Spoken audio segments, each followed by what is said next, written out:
খুব খেয়াল করবেন। হযরতে আব্দুল উজ্জা নামে রাসূলের সময় একজন সাহাবী ছিলেন। সাহাবীটার নাম যেন কি ছিলেন? সবাই বলেন আব্দুল উজ্জা। আরেকবার বলেন নামটা কি? আব্দুল উজ্জা। একান্ত প্রিয় আপনজনেরা আমার, এই সাহাবীটার বাবা দুনিয়াতে ছিলেন না, চাচার কাছে মানুষ হয়েছিলেন। কার কাছে মানুষ হয়েছিলেন? চাচার কাছে বড় হয়েছিলেন। একান্ত প্রিয় আপনজনেরা আমার, লক্ষ্য করেন, আল্লাহর নবীর একজন সাহাবী এখনো ঈমান গ্রহণ করেন নাই, এতিম, তার বাবা দুনিয়াতে নাই। হযরতে আব্দুল উজ্জা তার বাবা দুনিয়াতে নাই, চাচার কাছে লালিত পালিত হয়েছেন, বড় হয়েছেন। হযরতে আব্দুল উজ্জার বয়স হচ্ছে 23 বছর। কত বছর সবাই বলেন? 23 বছরের যুবক। কোনো একদিন আল্লাহর নবীর কাছে আসলেন, আসার পরে বলতেছেন, নবী, ইয়া রাসূলুল্লাহ, ইয়া হাবিবাল্লাহ, আপনি আমাকে কালেমা পড়ায়া দেন, আপনি আমাকে কালেমা পড়ায় দেন। আমি কালেমা পড়ে মুসলমান হতে চাই, ইসলাম ধর্ম গ্রহণ করতে চাই, বাবা মার ধর্ম আর মানবো না, মুশরিকি ধর্মে থাকবো না। আল্লাহু আকবার বলেন। একান্ত প্রিয় আপনজনেরা আমার, লক্ষ্য করেন, আল্লাহর নবী সাহাবীকে কালেমা পড়ায়া দিলেন। দেওয়ার পরে হযরতে আব্দুল উজ্জা আল্লাহর নবীর হাতে কালেমা পড়ার পরে চাচার বাড়িতে চলে গেলেন। বাবা দুনিয়াতে নাই। হযরতে আব্দুল উজ্জার চাচার বাড়িটা ছিল মক্কা এবং মদিনার মাঝখান অবস্থায়। আল্লাহর নবীর দরবার থেকে হযরতে আব্দুল উজ্জা চাচার কাছে চলে গেলেন। যাওয়ার পরে বলতেছেন, আমার প্রিয় চাচা, আপনি বলেন তো দেখি, নবী মুহাম্মদ সাল্লাল্লাহু আলাইহি সাল্লাম এই ব্যক্তিটা কেমন? আব্দুল উজ্জার চাচা বললেন, এই ব্যক্তিটা যে ভালো, এই ব্যাপারে কোনো সন্দেহ নাই। সুবহানাল্লাহ বলবেন না? অনেক আলোচনা, আল্লাহ রসুল যে আমাদের নবী, এটা কি শুধু আমরা বলি না, ইহুদিরাও বলে, অনেক কথা। আমি সেদিকে যেতে পারলাম না আপনজনেরা আমার, যদি কখনো সুযোগ হয় বিস্তারিত আলোচনা আপনাদের মাঝে করব। সকলে বলি ইনশাআল্লাহ। একান্ত প্রিয় আপনজনেরা আমার, লক্ষ্য করেন, গভীরভাবে লক্ষ্য করবেন, আল্লাহর নবী দোজাহানের বাদশা তার দরবার থেকে চলে গেলেন। আব্দুল উজ্জা জিজ্ঞাসা করলেন, চাচা বলতেছেন সেই ব্যক্তিটা অবশ্যই ভালো, আমি তার ব্যাপারে ভালো, সে আমি সার্টিফিকেট দিয়েছি, আমি বললাম সে ভালো মানুষ।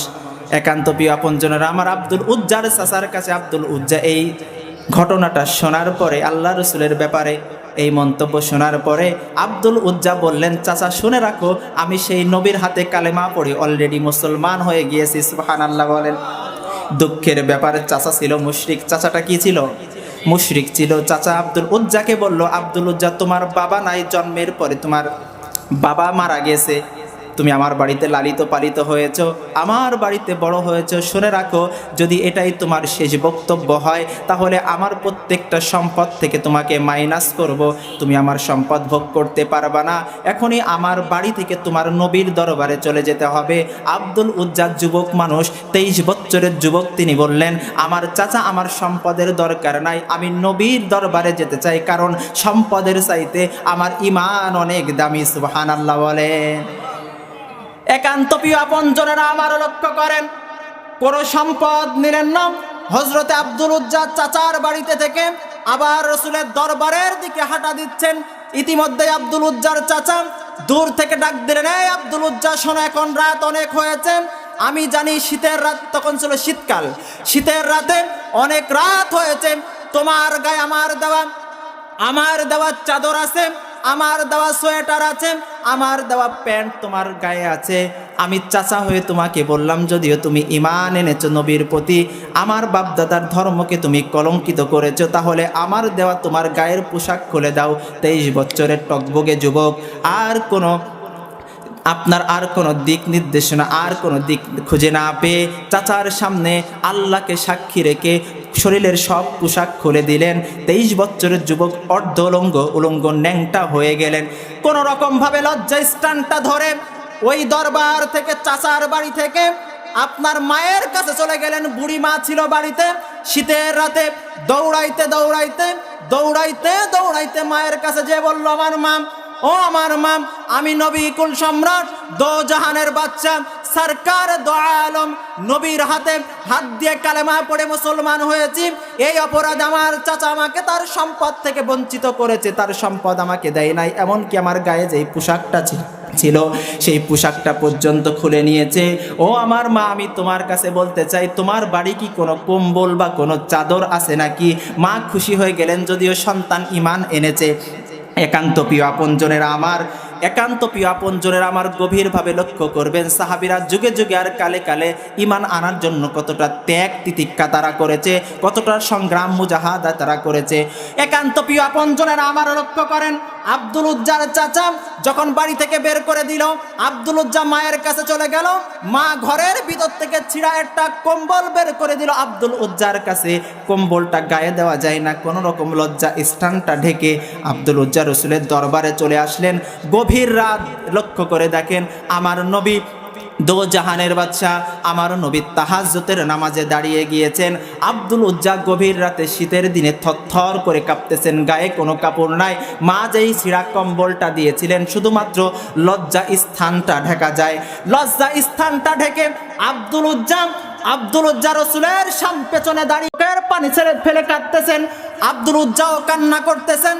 এমন সময় আব্দুল উজ্জা আল্লাহর নবীকে ডেকে বলেন, ইয়া রাসূলুল্লাহ, ইয়া হাবিবাল্লাহ, আপনি বিশ্বাস করেন আপনার হাতে হাত দিয়ে কালেমা পড়ে মুসলমান হয়েছি, এই জন্য আমার তো বাবা দুনিয়াতে নাই, চাচার বাড়িতে ছিলাম, আপনার হাতে হাত দিয়ে মুসলমান হওয়ার কারণে চাচা তার সকল সম্পদ থেকে আমাকে বঞ্চিত করেছে।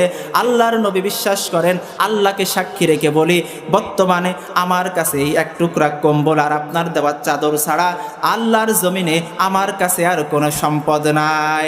আল্লাহর নবী বললেন, আব্দুল উজ্জা কোনো কিছুর দরকার নাই, নবী তোমার উপরে রাজি। আল্লাহর কাছে দোয়া করলেন, আল্লাহ তুমিও আমার আব্দুল উজ্জার উপরে খুশি হয়ে যাও। সুবহানাল্লাহ বলেন। একান্ত প্রিয় আপনজনেরা আমার, লক্ষ্য করেন, খুব সংক্ষিপ্ত করে বলতেছি, কথাটা বলেই শেষ করব। একান্ত প্রিয় আপনজনেরা আমার, আল্লাহর নবীর সাহাবী হযরতে আব্দুল উজ্জা আল্লাহর নবীর কাছে বললেন, ইয়া রাসূলুল্লাহ, ইয়া হাবিবাল্লাহ, তাহাজ্জুদের টাইমে গভীর রাতে আমি আপনার কাছে একটা জিনিস চাইব, আপনি কি আমাকে দিবেন?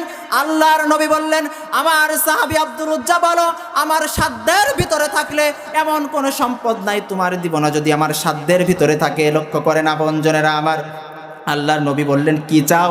আল্লাহর নবীকে বললেন, আব্দুল উজ্জা বললেন, আল্লাহ রসুল, আপনি শুধু আমার জন্য একটু দোয়া করেন, আল্লাহ যেন আমাকে শহীদ হিসাবে কবুল করে, শাহাদাতের মর্যাদা যেন আল্লাহ আমাকে দান করে। আমিন বলেন। একান্ত প্রিয় আপনজনের আমার, বিশাল লম্বা ঘটনা। আল্লাহর নবী দোয়া করলেন, ইয়া রাব্বুল আলামিন, আমার আব্দুল উজ্জাকে আপনি শাহাদাতের মৃত্যু দান করেন। চিৎকার দিয়ে বলেন সুবহানাল্লাহ। একান্ত প্রিয় আপনজনের আমার আর দোয়া করলেন, ইয়া রাব্বুল আলামিন, আমার সাহাবী আব্দুল উজ্জা জিহাদের ময়দানে যাবে। খন্দকের জিহাদ অনুষ্ঠিত হয়ে গেল। খন্দকের জিহাদের দামামা বেজে উঠল। জিহাদের জন্য সাহাবীরা প্রস্তুতি গ্রহণ করতেছেন। আব্দুল উজ্জাও জিহাদের ময়দানে যাবে। এমন সময় আল্লাহর নবী বললেন, ইয়া রাসূলুল্লাহ, ইয়া হাবিবাল্লাহ, আমার আব্দুল উজ্জা জিহাদের ময়দানে যাবে, আমি তোমার জন্য, তোমার কাছে দোয়া করি আব্দুল উজ্জার জন্য, ইয়া রাব্বুল আলামিন, আমার আব্দুল উজ্জার রক্ত কাফেরদের জন্য আমি হারাম করে দিলাম। আমিন বলেন। একান্ত প্রিয় আপনজনের আমার, আব্দুল উজ্জা বলতেছেন, ইয়া রাসূলুল্লাহ, ইয়া হাবিবাল্লাহ, উল্টা দোয়া করবেন না, আমি শহীদ হতে চাই, শাহাদাতের মর্যাদা আমি পেতে চাই, আপনি আমার জন্য দোয়া করেন যেন আমি খন্দকের ময়দানে যে শহীদ হয়ে যায়। আল্লাহর নবী আব্দুল উজ্জাকে বললেন, আব্দুল উজ্জা, তুমি জিহাদের ময়দানে কাফেরদের হাতে যদি শহীদ নাও হও, বাড়িতে যদি তুমি বিছানায় ধুকে ধুকে মৃত্যুবরণ করো, রোগে আক্রান্ত হয়ে মৃত্যুবরণ করো, পেটে ব্যথা হয়ে যদি বিছানায় বাড়িতে মৃত্যুবরণ করো, আল্লাহর নামে কসম করে বললাম, আল্লাহ তোমাকে শাহাদাতের মর্যাদা দান করবে। একান্ত প্রিয় আপনজনেরা আমার, গভীরভাবে লক্ষ্য করেন, জিহাদের ময়দানে যাইতেছেন আব্দুল উজ্জা। ইতিমধ্যেই পৌঁছে গেছেন 7.5 কিলোমিটার দূরে। যাওয়ার পরে অসুস্থ হয়ে আব্দুল উজ্জা মারা গেলেন। হজরতে আবু বকর মুসলিম জাহানের, আগামী দিনের মুসলিম জাহানের নেতৃত্ব যিনি দিবেন, হজরতে আবু বকর আব্দুল উজ্জার লাশটা নিয়ে কান্নাকাটি করতেছেন। আব্দুল উজ্জার গায়ে যেই চাদরটা ছিলেন গায়ের পরে ঢেকে দিলেন। আল্লাহর নবী দো জাহানের বাদশা দেখেন আবু বকর ওখানে বসা আছেন, ওখানে একটা লাশ শুয়ে আছেন। আসলে লাশটাকে আল্লাহর নবী কাছে আসলেন, আসার পরে দেখলেন ওই লাশটা আব্দুল উজ্জার। একান্ত প্রিয় আপনজনেরা আমার, আব্দুল উজ্জার লাশ দেখে আল্লাহর নবী ডুকরে ডুকরে কেঁদে ফেললেন, হাও মাও করে কেঁদে ফেললেন। দর দর করে চোখ দিয়ে পানি বের হয়ে যাচ্ছে আল্লাহর নবীর। আল্লাহর নবী সব সাহাবীর মৃত্যুর পরে এমন কাঁদে নাই যেমনটা আব্দুল উজ্জার মৃত্যুর পরে কাঁদলেন। আর আবু বকরকে বললেন, আমার আবু বকর শুনে রাখো, আমার আব্দুল উজ্জার জানাজা অনুষ্ঠিত এখন করবে না, আমি যতক্ষণ পর্যন্ত আব্দুল উজ্জার লাশের কাছে না আসবো তোমরা জানাজার আয়োজন করবে না, জানাজার নামাজ অনুষ্ঠিত করবে না। আবু বকর প্রশ্ন করলো, ইয়া রাসূলুল্লাহ, ইয়া হাবিবাল্লাহ, কারণটা কি, কেন জানাজা করে দাফন দিব না? আমার নবী বললেন, আব্দুল উজ্জার জানাজার ইমামতি আমি নিজে, নবী নিজেই তার ইমামতি করব। সুবহানাল্লাহ বলেন। সংক্ষিপ্ত করে বলতেছি আপনজনের আমার, আল্লাহর নবী, হ্যাঁ আল্লাহর নবী যখন আসলেন জানাজার কাজ সম্পূর্ণ করলেন, আল্লাহর নবীর ইমামতিতে আব্দুল উজ্জাকে জানাজা দেওয়া হলো। আল্লাহর নবীর সাহাবী আব্দুল উজ্জার লাশটা কবরের কাছে নিয়ে আসা হলো। নিয়ে আসার পরে আব্দুল উজ্জা লাশটা উপরে, আল্লাহর নবী নিজেই কবরের ভিতরে নেমে পড়লেন। আরেকটু জোরে। আবু বকরকে বলতেছে, আবু বকর নামো, কবরে নামো। ওমরকে বলতেছে, ওমর কবরে নামো, আমার সাহাবীর লাশ কবরে রাখতে হবে। আমার রসুলের কলিজা ফেটে কান্না আসে, চোখ দিয়ে দর দর করে পানি বের হচ্ছে। আল্লাহর নবী কবরের ভিতরে, ওমর কবরের ভিতরে, আবু বকর কবরের ভিতরে, তিনজন পৃথিবীর শ্রেষ্ঠ ব্যক্তি আব্দুল উজ্জার কবরের ভিতরে। আল্লাহু আকবার বলে। লাশটা বললেন, এই লাশটা আমার হাতে দাও। আল্লাহ রসুলের হাতে লাশটা দিলেন, আর আকাশের দিকে তুলে বললেন, ইয়া রব্বুল আলামিন, আমি আব্দুল উজ্জার পরে মৃত্যুর আগ পর্যন্ত খুশি ছিলাম। আব্দুল উজ্জা অনেক ত্যাগ তিতিক্ষা, অনেক কষ্টের পরে ঈমান এনেছে, আমি আব্দুল উজ্জার পরে খুশি ছিলাম। আল্লাহ তুমি নিজেও আব্দুল উজ্জার পরে খুশি হয়ে যাও। সুবহানাল্লাহ। দাফনের কাজ শেষ করা হলো। এরপরে আবু বকর, মুসলিম জাহানের প্রথম খলিফা, যেই ব্যক্তিটা 10 জন ব্যক্তি পৃথিবীর ভিতরে জান্নাতের সার্টিফিকেট পেয়েছে দুনিয়ায়, তার ভিতরে সর্বপ্রথম আবু বকর সার্টিফিকেট পেয়েছে সর্বপ্রথম। আবু বকর তখন আক্ষেপ করে একবার বুকে থাবা দেয়, আরেকবার কবরের উপরে থাবা দেয়, দেওয়ার পরে আক্ষেপ করে বলে যে, আল্লাহ কোন জীবন গঠন করলাম আমি আবু বকর, কোন জীবন আমি গঠন করলাম। হজরতে বেলাল পাশ থেকে বলে, বেলাল এইভাবে কান্না করো কেন, কিসের জন্য কান্না করো? তোমার বন্ধু আব্দুল উজ্জার জন্য ময়া করতেছে। আল্লাহর সাহাবী বলেন, আল্লাহর নবীর সাহাবী বলেন, না আমার ময়া করতেছে না, কান্না করো কেন? আবু বকর সেদিন বলেছিল, আমার তো এটা আক্ষেপের কান্না, আজকে যদি এই কবরটা আব্দুল উজ্জার না হয়ে আমার আবু বকর, আমার যদি এই কবর লাশটা আমি আবু বকরের হয়ে যেত, আব্দুল উজ্জার জায়গায় যদি আমি থাকতাম, আমার কিসমত খুলে যেত, ভাগ্য পরিবর্তন হয়ে যেত। সুবহানাল্লাহ বলেন। শাহাদাতের মর্যাদা আমাদের আল্লাহ দান করুক। আমরা শহীদ হতে চাই তো? আমার যুবক ভাইরা, আপনাদেরকে আলোচনা থেকে শিক্ষা নিতে হবে। আমার আলোচনা আমি কাটিং সাটিং করে সোজা সাপটা আলোচনা করলাম, অনেক কথা এড়িয়ে গিয়েছে, আমি আপনাদের মন ভরে কথা শোনাইতে পারি নাই।